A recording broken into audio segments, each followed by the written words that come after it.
आपणकर जदि मीन राशि होई थाए तेबे एही भिडियोटी को थरे मात्र शेष पर्यंत देखंतु काहेकि ना आजिर एही भिडियोटी मीन राशि व्यक्तिविशेष मानक पाई बहुत अधिक गुरुत्वपूर्ण अछि कारण एही भिडियो रे 2026 रे हेबाकु थिबा विस्फोरण विषय रे विस्तार भाव में आलोचना करिबा।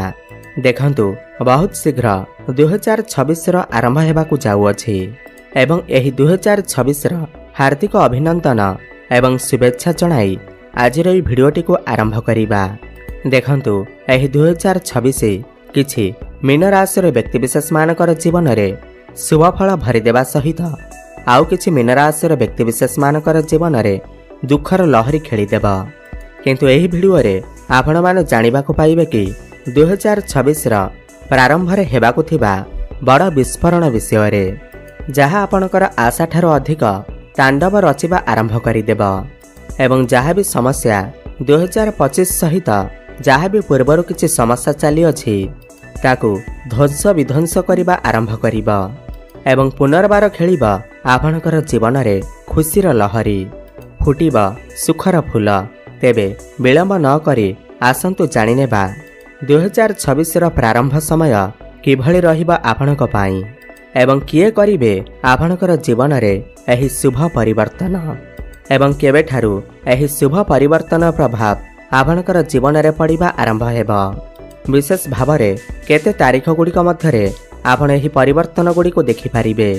विस्तृत भाव रे एही सब तथ्य गुड़िक एही भिडियो रे आमे आलोचना करिबा। ता सहित कौन उपाय आपण मानकु करिवार आवश्यकता रही अछि जहा आपणकर शुभाशुभ फल को द्विगुणित करिबा। एही भिडियो रे शेष पर्यंत देखिले आपण निश्चिंत भाव रे जानि पारिबे। सेथिपई आपण माने एही भिडियोटी को शेष पर्यंत निश्चय भाव रे देखंतु। एहा पूर्वरु जदि आपणकर भी मीन राशि होई थाए एवं आपण भी ईश्वर को सच्चा हृदय रे भक्ति करुथांती विश्वास करुथांती तेबे एही भिडियोटी को लाइक करी कमेंट बॉक्स रे जय मां लक्ष्मी जय जगन्नाथ अवश्य लिखि दियंतु। देखंतु आगामी 120 दिन देवगुरु बृहस्पति ईश्वर कृपारू निजर गोचर रे बहुत अधिक शक्तिशाली हेबा पाई जाउछंती। माने बृहस्पति तांकर चलन रे बकरी गमन करने को जाउछंती एवं एही उच्च स्थिति रे बकरी हेबा आपणकर जीवन रे चमत्कारी फल प्रदान करिबा एवं गुरु आपणकर जीवन रे जेउ सब शुभाशुभ फल गुड़िक पेंडिंग रही जाइछि बा आपणकर जेउ सब शुभाशुभ फल गुड़िक बाकी रही जाइछि से सब को पूर्ण करिबा आरंभ करिवे। एवं देखंतु एही नवेम्बर मास 11 तारिख ठारू आरंभ करी मार्च मास 11 तारिख पर्यंत गुरु एही बकरी अवस्था रे रहिबे एवं केउ गृह रे गुरु आपणकर बकरी हेबे एवं तांकर बकरी दृष्टि आपणकर केउ केउ गृह उपर को पड़िबा आसंतु जानिबा।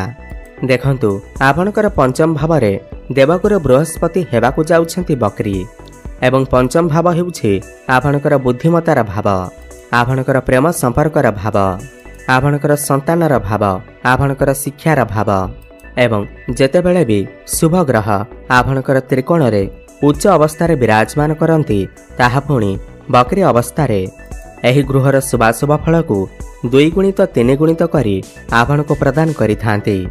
ताहा सहित गुरु आपणकर पंचम भाव रे 11 नवेम्बर ठारू 3 डिसेम्बर पर्यंत रहिबे। एहा परे बकरी होई आपणकर सुखर भाव माने चतुर्थ भाव को 11 मार्च पर्यंत गोचर करिवे। तेणु करी एही 2 गोटी गृह रे गुरुंकर शुभाशुभ फल आपणकर जीवन रे देखादेव। ताहा सहित सबुठार बड़ कथा एहा अटे कि गुरुंकर दृष्टि को अमृत समान माना जाई थाए तो गुरुंकर दृष्टि आपणकर भाग्य भाव उपर को रहिबा एहा सहित लाभ भाव उपर को रहिबा पुणी एहा सहित आपणकर राशि उपर को मध्य रहिबा। तेणु करी एही 2026 मसिहार प्रारंभटी आपण मानक पाई वरदान सदृश रही अछि। आपणकर प्रेम संपर्क रे जदि भी पूर्वर किछि समस्या चली थिला आपणकर संपर्क रे दूरता बढ़ी जाइछि ब्रेकअप भली समस्या उपजे अछि उभयंक ठारू दूरे रहुछंती बहुत गुड़िए समस्या चली अछि। तेबे एही समयटी निश्चिंत भाव रे आपणकर जीवन रे गोटे नुआ मोड़ नहीं करी आसीबा। प्रेम संपर्क रे आपण पुनर्बार एकत्र होई पारंती। जो मानकर ब्रेकअप होई जाइछि सेमानकर प्याचअप मध्य होई पारे। आपणकर प्रेम संपर्क विवाह रे परिणत होई पारे एवं जो माने भी सिंगल अछंती सेमानकु नूतन पार्टनर मध्य मिल पारंती काहेकि गुरु आपणकर जीवन रे शुभ कार्य एवं मांगलिक कार्य रे निश्चिंत भाव में प्रभाव पकेइबे। ताहा सहित जो दंपति माने संतानर अपेक्षार थिले बहुत चेष्टा कला परे मध्य आपनको संतानटीए प्राप्ति होई पारु नथिला जेहेतु गुरु आपणकर पंचम भाव में उच्च अवस्थार अछंती ताहा पुणी बकरी अवस्था बहुत अधिक शक्तिशाली अछंती। एही समय आपनको निश्चिंत भाव में संतान सुख प्राप्ति हेबा। आपण चेष्टा जारी रखंतु। यह सहित जो पिलामाने तांकर शिक्षा क्षेत्र में बहुत गुड़िए समस्या देखुथिले एवं शिक्षार मन लागु नथिला शिक्षार मन हटि जाउथिला आपण जेतिक चेष्टा करुथिले चेष्टा अनुसार आपनको सफलता मिल पारु नथिला तेबे गुरु आपणकर पंचमर थिबारु उच्च अवस्थार थिबारु आपणकर शुभाशुभ फल को द्विगुणित करिवे। आपणकर पाठपढ़ारे किछि ना किछि बड़ परिवर्तन अवश्य घटिबा। जदि आपणकर किछि एग्जाम अछि कॉम्पिटिटिव एग्जाम अछि सरकारी स्तर रे किछि परीक्षा अछि तेबे एही समय मध्यरे आपण सेथिरे निश्चिंत भाव में उत्तीर्ण करिवे। एही 120 दिन मध्यरे जदि आपणकर किछि इंटरव्यू अछि कोनोसी एंट्रांस अछि किंबा आपण किछि नूतन कॉलेज रे एडमिशन करबा को चाहुछंती उच्च शिक्षा करबा पई बाहर को जीवा को चाहुछंती शिक्षा क्षेत्र संबंधित जहाँ भी किछि समस्या रही अछि ताहा सब दूर हेबा। आपनको शुभफल प्राप्ति हेबा। मनपसंदर कॉलेज रे आपणकर एडमिशन होई पारे एवं यह सहित जो दंपति मानकर पूर्वर संतान अछंती तो संतान मानक ठारू सेमानकु किछि खुशी खबर मध्य प्राप्ति होई पारे। संतानक द्वारा तांकु सम्मानित करा जाई पारे। यह सहित गुरुंकर दृष्टि जेहेतु आपणकर भाग्य भाव उपरक रहुअछि आपणक ठारू 2 पाद आगरे भाग्य आपणकर गति करिबा। समस्त क्षेत्र में आपनको सफलता प्राप्ति हेबा। कम परिश्रम रे आपनको अधिक लाभ प्राप्ति हेबा। केही जणे व्यक्ति आपणकर जीवन रे आसी जे आपनको सफलता प्रदान करिबारे साहाय्य सहयोग करिवे एवं एही समय रे जदि आपण कोठी बड़ इन्वेस्टमेंट करूछंती आपणकर भाग्य भरोसा रे किछि बड़ कार्य करूछंती बड़ कार्यर आरंभ करूछंती तेबे आपण सेथिरे शुभफल निश्चिंत भाव में पाइबे। एही समय रे आपणकर मन धर्म आड़क अग्रसर होई पारे। आपण कोनोसी धार्मिक स्थान को यात्रा करि पारंती घर को कोनोसी बड़ जिनिस क्रय करके आनी पारंती किंबा एही समय रे किछि प्रॉपर्टी क्रय करि पारंती किंबा नूतन गृह नूतन जानवाहन क्रय करि पारंती। पौत्रिक संपत्तिर मध्य आपनको लाभ प्राप्ति हेबा। यह सहित गुरुंकर सप्तम दृष्टि आपणकर लाभर भाव उपरक रहुअछि एवं एकादश भाव आपणकर मनस्कामनार भाव इच्छा अभिलाषर भाव होइथाय आपणकर आयर भाव होइथाय। एही समय रे आपण जदि चाकरी करूछंती किंबा आपण व्यवसाय करूछंती तेबे आपनको निश्चिंत भाव में शुभफल प्राप्ति हेबा। व्यवसाय क्षेत्र रे जदि आपणकर किछि लॉस हेउथिला आयर कमी देखिबाको मिलुथिला व्यवसाय बुड़ीगला भली लागिअछि तेबे मन रखंतु एही समय मध्यरे आपण आपणकर व्यवसाय रे किछि ना किछि बड़ परिवर्तन अवश्य करिवे। नूतन व्यवसाय किछि आरंभ करि पारंती आपण एही समय रे किछि एक्स्ट्रा इनकम करिबाकू मन बळै पारंती। पूर्व अपेक्षा आपणकर आय रे वृद्धि देखिबाकू मिलिबा। आपणकर फाइनेंशियल ग्रोथ हेबा बैंक बैलेंस बढ़िबा।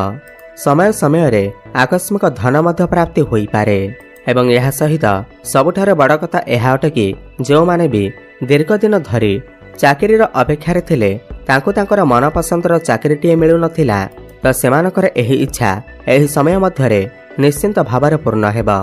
बेरोजगारी लोकमानकु नूतन चाकरी अवश्य प्राप्ति हेबा।